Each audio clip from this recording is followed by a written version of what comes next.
ধোঁকা শুধু জীবনে খেলেই তো হবে না, এটাকে আবার রান্না করেও খাওয়া যায়। তো অনেকের প্রশ্ন, রান্না করে খাওয়া যায় এটা আবার কেমন ধোঁকা?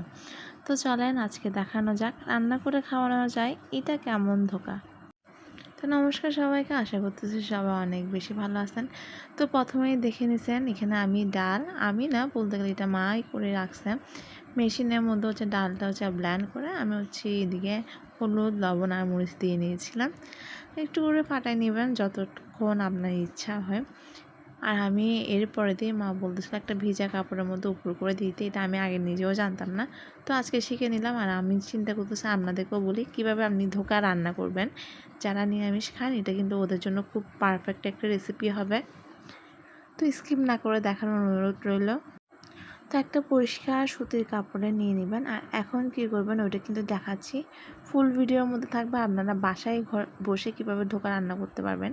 আর এটা কিন্তু মন্দিরে অনেক সময় খায়, আর এখন দেখি হোটেলেও রান্না করে। হোটেলে তেমন একটা রান্না করে না, বাট খুব বেশি যারা জানে এগুলো ওরা রান্না করে। এটা হচ্ছে আমি বাঁধতে পারতেছিলাম না, তো মা হচ্ছে বেঁধে রেঁধে সুন্দর করে গরম পানির মধ্যে সিদ্ধ করে দিয়ে দিয়েছে। এটা কিন্তু অনেকটা টাইম নিয়ে সিদ্ধ করতে হবে, যেভাবে দেখাইছে ঠিক সেভাবেই করবেন, এর বাইরে এক্সট্রা কিছুই করার দরকার নেই। তারপর হচ্ছে এপাশ ওপাশ উল্টে দিচ্ছিল, এটা হচ্ছে অনেক গরম ছিল। তাও মাদের হাত তো হাত না, ওরা সবটাই পারে। তো এই যে এদিকে দেখেন বের করার পরে এটা অনেকক্ষণ সিদ্ধ করার পরে এই অবস্থা। তো এই অবস্থা থাকবে না, এটা কিন্তু কেটে ফেলতে হবে। এটা হচ্ছে কাটার পরে হচ্ছে এদিকে আপনি হচ্ছে ছোটো ছোটো করে টুকরো করবেন, অনেকে হচ্ছে পিঠার মতো করে। তো মা হচ্ছে এই টুকরাগুলো করছে, এরপর হচ্ছে বেসনের মধ্যে আবার ভেজে নিচ্ছিল। আর আমাদের বাসায় কেন জানি না নিরামিষে অনেক আইটেম রান্না করা হয়, মা অনেক ধরনের আইটেম রান্না করে। তো এদিকে দেখেন একটা একটা করে দোকান নিচ্ছিল আর ভেজে নিচ্ছিল বেসনের মধ্যে দিয়ে। আমার কিন্তু তখন এই খেয়ে নিতে ইচ্ছে হচ্ছিল, দেখে অনেক সুন্দর লাগতেছিল, তো একটার পর একটা দিয়ে নিচ্ছিল। এটা হচ্ছে আপনারা কিন্তু সবগুলো একসাথেও করে ফেলতে পারবেন, বা কিছু পরিমাণ টুকরো যদি বেশিও হয়ে যায় ফ্রিজে রেখে নর্মাল ফ্রিজে রাখবেন, তবে 3 থেকে 4 দিনের বেশি রাখবেন না, না হলে কিন্তু নষ্ট হয়ে যাওয়ার সম্ভাবনা আছে। তো এই যে দেখেন ফাইনাল লুক, এ পাশ ওপাশ করে দিবেন, এক পাশ হয়ে গেলে তারপর হচ্ছে ওই পাশ করে দিবেন। তো মোটামুটি হচ্ছে আমাদের ধোঁকা রেডি হয়ে গেছে। আর ধোঁকা নামটা যেমন সুন্দর, রান্নাটাও সুন্দর, আর খেতেও কিন্তু এটা অনেক ভালো হয়।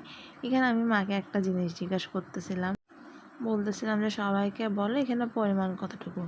তো উনি বলতেছে আমি তো আন্দাজের উপর দিয়েছি। তো এটা হচ্ছে 5 ফোড়ন দিয়ে রান্না করা হয়, এখানে পেঁয়াজ, আদা, রসুন, সরি আদা দেওয়া হয়, রসুন দেওয়া হয় না, যেহেতু এটা নিরামিষ খাওয়া হবে। তো এটা হচ্ছে মা আমার আন্দাজ মতোই দিয়ে নিছিল। এই যে দেখেন এরপর হচ্ছে টমেটো দিয়ে নিছিল। এরপর ভালো করে হচ্ছে কষায় নেবেন। যদি কারোর পরিমাণটা জানার দরকার হয় আমাকে কমেন্ট বক্সে কমেন্ট করতে পারেন, আমি কিন্তু দিয়ে দিব আপনাদেরকে। এই যে দেখেন লাল টকটকে ঝোল হয়ে আসছে, উপরে হচ্ছে তেলটা উঠে আসছে, তার মানে হচ্ছে আস্তে ধীরে রান্নাটা হচ্ছে। আর এখানে কিন্তু গরম জল দেওয়া হয়েছে, যেটা হচ্ছে আমার একটু স্কিপ হয়ে যায়। এরপর হচ্ছে ছোট ছোট আলু দেওয়া হয়েছে, যেহেতু এখন দেশি আলু সবাই খাচ্ছে। আর এটা খেতে কিন্তু অনেক বেশি ভালো লাগে, আর এটা দেখতেও কিন্তু অনেক বেশি সুন্দর। তো এই যে দেখেন এদিকে ছোট ছোট আলু দিয়ে হচ্ছে যে রান্না করবে, ফাইনালি হচ্ছে অন্য একটা ডেকচির মধ্যে নিয়ে নিয়েছিল, যেহেতু ওটা ছোটো হচ্ছিলো। এদিকে হচ্ছে আমার মার রান্না শেষ। তো আজকে এতটুকু। যদি ভিডিওটা ভালো লাগে অবশ্যই একটা লাইক আর একটা কমেন্ট করে যাবেন। তো নমস্কার সবাইকে, সবাই ভালো থাকবেন।